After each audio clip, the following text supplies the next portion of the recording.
Assalamualaikum Ibu. Salam, silakan masuk. Oke, silakan duduk dengan nyaman, duduk dalam posisi terbaik kamu. Dan kamu merasa nyaman. Oke, tadi sebelum kesini kegiatannya apa? Tadi habis makan siang Ibu jam Jam istirahat ya. Tasya ya? Iya Ibu. Oke, baik. Terima kasih Tasya sudah meluangkan waktunya untuk datang di sini, untuk hadir di ruang BK ini. Kita akan nantinya Tasya akan menceritakan mungkin apa yang ingin disampaikan, apa yang selama ini menjadi beban pikirannya Tasya, supaya nanti kita bisa sama-sama menemukan solusi dari masalah yang ingin diceritakan oleh Tasya ini tadi. Nah, gimana kabarnya Tasya hari ini? Alhamdulillah baik Ibu. Oke, alhamdulillah Ibu senang Tasya sudah hadir di sini dalam keadaan walaupun istirahat ya, tidak lama lagi masuk jam pelajaran kan. Oke, jadi sebelum Ibu memulai sesi konseling kita hari ini, Ibu sedikit menjelaskan terkait dengan sesi konseling. Jadi di dalam sesi konseling itu ada yang dinamakan asas kerahasiaan. Nah, asas kerahasiaan itu apapun yang nantinya Tasya ceritakan kepada saya, kepada Ibu, itu akan dijaga kerahasiaannya. Ibu tidak akan menceritakannya kepada siapapun, termasuk teman-teman guru dan teman-teman Tasya juga. Ibu akan menyimpannya, cukup kita berdua yang tahu apa yang masalah yang nantinya Tasya akan ceritakan. Oke, baik, sebelum kita memulai sesi konseling kita hari ini, mungkin terlebih dahulu kita bisa berdoa agar nantinya apa yang kita dapatkan dari sesi konseling ini bisa bermanfaat untuk Tasya dan solusinya bisa dimanfaatkan dengan baik. Doa dimulai.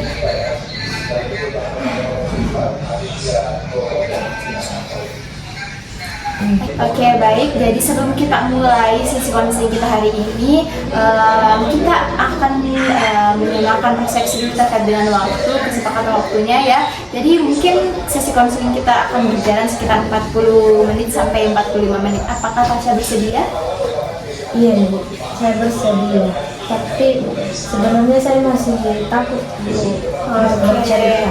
Tasya masih merasa takut, Tasya mungkin masih merasa gugup. Ibu memahami perasaan Tasya, tapi setidaknya dengan kamu hadir di sini itu bisa memberikan ruang untuk kamu bahwa kamu ingin terbuka, ingin menceritakan sebenarnya apa yang selama ini menjadi beban pikiran kamu. Seperti itu. Jadi sudah luar biasa sekali kalau kamu sudah berada di posisi ini, sudah berani untuk datang ke ruangan konseling untuk menyelesaikan sebenarnya apa yang menjadi kendala ataupun pikiran-pikiran yang membuat kamu merasa seperti itu. Oke, baik. Tapi sejak tadi Ibu perhatikan Tasya ini masih kelihatan gugup dan jari-jarinya tadi tidak selalu menggenggam seperti itu. Bagaimana Tasya? Begini Ibu, sebenarnya saya masih gugup. Saya takut bercerita, takutnya nanti cerita saya ini melebar kemana-mana, diketahui oleh pihak lain. Oke, baik. Jadi Tasya masih punya sedikit ketakutan akan hal itu, jangan sampai apa yang diceritakan kan menyebar. Jadi seperti yang tadi Ibu sampaikan, bahwasanya di dalam sesi konseling ini ada yang namanya asas kerahasiaan, di mana apa yang nantinya Tasya ceritakan sama Ibu hanya Ibu yang tahu. Kita tidak perlu terburu-buru untuk menyelesaikan masalahnya. Cukup ceritakan mulai dari apa yang sebenarnya membuat Tasya untuk hadir ke sini, apa yang ingin disampaikan seperti itu. Tapi sudah luar biasa sekali kalau kamu sudah datang di ruangan ini. Oke, baik, karena Tasya masih takut, jadi kita tidak perlu terburu-buru ya. Nah, kita mulai saja dari yang sebenarnya apa yang membuat kamu, membuat Tasya hadir di dalam sesi konseling ini. Bisa diceritakan? Jadi begini Ibu, saya mau cerita. Sebenarnya saya tuh sekarang merasa takut untuk berbicara di depan di kelas, dan itu membuat saya semakin menurun rasa percaya diri saya di kelas. Jadi saya ingin menceritakan kepada Ibu tentang bagaimana sebenarnya untuk mengatasi rasa takut saya ini Bu. Oke, jadi Tasya ini sebenarnya merasa kurang percaya diri ya, seperti yang tadi ceritakan, takut untuk menyampaikan pendapatnya, takut untuk berpendapat di depan kelas. Itu Tasya takut berpendapat di depan kelas karena memang tidak ingin berbicara tapi tahu apa yang dibahas, atau memang tidak tahu sama sekali makanya tidak ingin berbicara. Gimana? Sebenarnya saya tahu Ibu, ketika misalnya guru melemparkan pertanyaan kepada kami, saya tahu jawabannya Ibu, tapi saya memilih diam karena waktu itu saya berbicara Ibu dan teman saya menertawakan saya, jadinya perasaan saya malu saat itu, makanya sampai sekarang saya takut untuk berbicara. Oke, baik. Jadi Tasya merasa takut berbicara, tapi sebenarnya Tasya tahu apa jawaban dari pertanyaan yang disampaikan oleh guru di kelas. Tapi Tasya takut untuk menyampaikan, jadi memilih diam karena pernah ditertawakan. Jadi tujuan dalam sesi konseling kita pada hari ini itu untuk meningkatkan rasa percaya dirinya Tasya kembali agar bisa menyampaikan pendapatnya dengan baik. Kita akan mengubah atau mengelola pikiran-pikiran seperti itu yang kamu merasa ditertawakan pada saat menyampaikan pendapat, makanya kamu takut. Kita ubah pikiran-pikiran seperti itu menjadi pikiran yang lebih rasional. Oke? Oke, baik. Jadi dalam sesi konseling kita hari ini itu kita akan menggunakan ada yang namanya teknik REBT atau Rational Emotive Behavior Therapy dalam sesi konseling atau dalam pendekatan konseling. Ini biasa digunakan kalau misalnya ada seorang anak seperti kamu mungkin yang merasa percaya diri, sudah orangnya yang percaya diri, sebenarnya ada sebuah kejadian yang membuatnya merasa tidak percaya diri. Nah, karena pikiran-pikiran seperti itulah yang membuat kamu tidak ingin berbicara. Karena kita akan mengubah atau mengelola pikiran-pikiran tersebut menjadi pikiran yang lebih rasional agar kamu nantinya bisa lebih percaya diri lagi ke depannya. Oke? Oke, Ibu. Oke, jadi kita sudah menyamakan tujuan. Kita tahu tujuannya untuk meningkatkan kembali rasa percaya dirimu yang sudah tertanam mungkin selama ini. Jadi kita mungkin mulai dari coba Tasya ceritakan apa sih pengalaman-pengalaman yang menurut kamu paling berkesan, yang itu merupakan tahap awal kamu mulai merasa tidak percaya diri untuk menyampaikan pendapat kamu. Momen-momen seperti apa? Bisa diceritakan, Tasya? Jadi begini Bu, selain dari pengalaman saya tadi yang seperti saya katakan bahwa saya ditertawakan, dan juga pernah satu kali Ibu waktu guru bertanya di kelas kami, saya inisiatif menjawab, saya angkat tangan, saya berbicara, dan kemudian setelah pelajaran itu selesai, teman saya ada satu orang yang teriak, dia bilang kepada teman-teman saya, wah si ini caper. Jadi karena itu tadi Bu, makanya saya makin merasa takut untuk berbicara di kelas, karena ada saja orang yang tidak mengerti maksud dari saya. Ibu paham. Jadi tadi peristiwa atau perasaan-perasaan yang kamu kayak ditertawakan, diteriakin, dikatain jurai, dikatain caper, itu yang membuat kamu mungkin sangat membekas sehingga kamu takut untuk berbicara. Betul Ibu, jadi sejak saat itu saya mulai memilih diam ketika disuruh berbicara di kelas, dan sejak saat itu saya sangat takut untuk ditertawakan oleh teman-teman karena saya merasa kecil begitu, saya merasa kasihan dengan diri saya sendiri. Oke, jadi yang sebenarnya menjadi pemicu kamu tidak ingin menyampaikan pendapat kamu menjadi diam, itu adalah momen atau peristiwa saat kamu ditertawakan di depan kelas. Makanya kamu tidak ingin menyampaikan pendapat kamu lagi walaupun kamu tahu hal itu. Oke, jadi misalnya Tasya disuruh untuk berpendapat di depan kelas atau menyampaikan apa yang sebenarnya menjadi perasaan Tasya di depan kelas, apa pikiran pertama yang muncul dalam pikiran Tasya untuk hal seperti itu?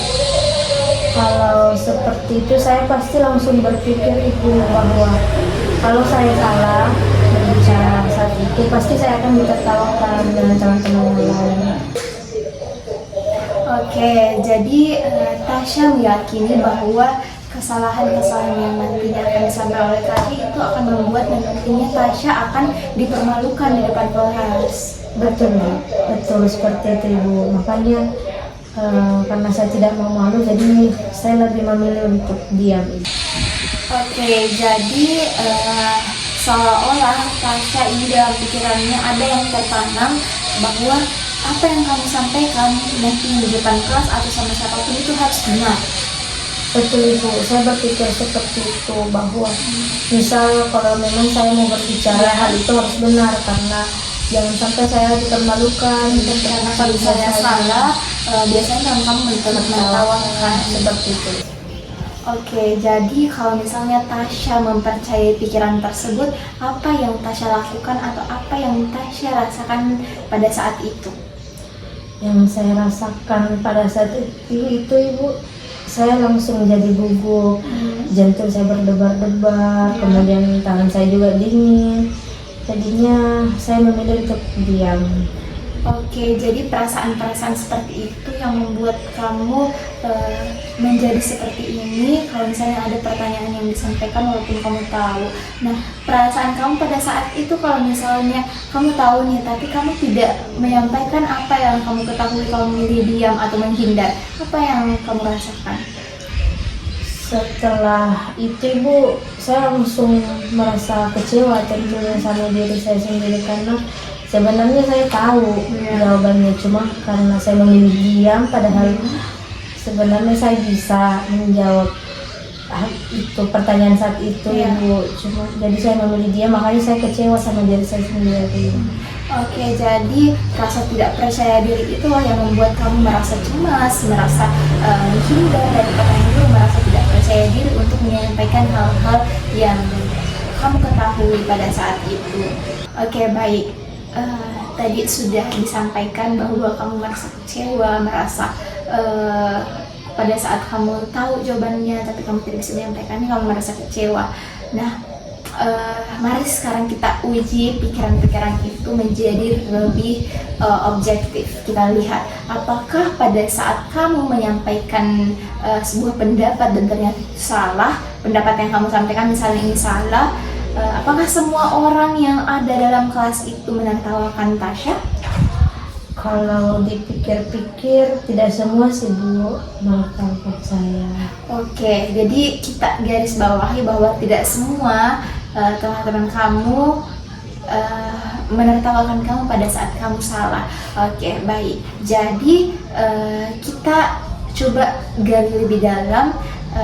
Kita balik nih, apakah ada tidak salah satu mungkin dari teman kamu yang menganggap kalau misalnya kamu salah itu merupakan hal yang biasa atau hal yang wajar, karena itu merupakan sebuah proses pada saat kamu ingin menyampaikan pendapat? Ada tidak teman kamu yang berpikiran seperti itu? Sebenarnya ada Ibu. Beberapa teman saya ada yang berkata bahwa kesalahan itu sebenarnya hal yang biasa. Tapi itu tetap membuat saya masih merasa takut untuk menyampaikan pendapat kamu. Nah, jadi kita akan gali lebih dalam bahwa kalau misalnya nih teman kamu yang berada di posisi itu, teman kamu atau sahabat kamu atau siapakah yang menyampaikan pendapat dan salah, apakah kamu langsung menertawakannya? Tidak Ibu. Nah, apa yang kamu lakukan kalau misalnya teman kamu menyampaikan kesalahan? Menurut saya jika teman saya salah itu merupakan hal yang wajar, karena tidak ada orang yang sempurna.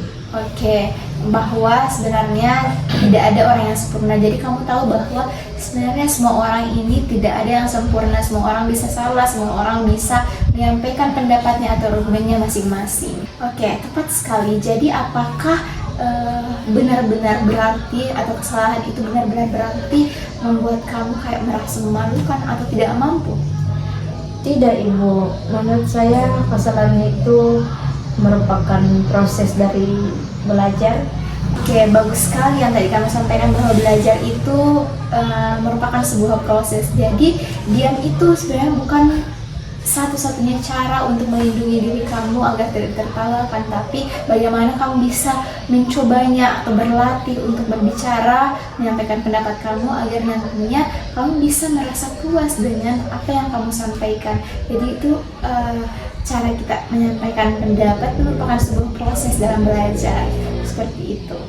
Oke, baik, jadi setelah kita membahas hal yang tadi, keyakinan baru apa yang muncul dalam diri Tasya setelah kita membahasnya?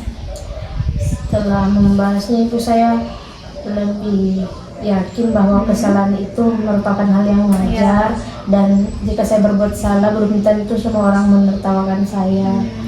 Jadi saya yakin bahwa kesalahan itu merupakan proses dari belajar, dan saya bisa belajar dari pengalaman itu. Iya, jadi kamu bisa belajar dari pengalaman itu sangat tepat, sangat bagus sekali ya apa yang kamu sampaikan. Jadi dengan cara seperti itu, bagaimana nantinya kalau misalnya ada kesempatan, bagaimana cara kamu untuk menyampaikannya, apa yang kamu lakukan?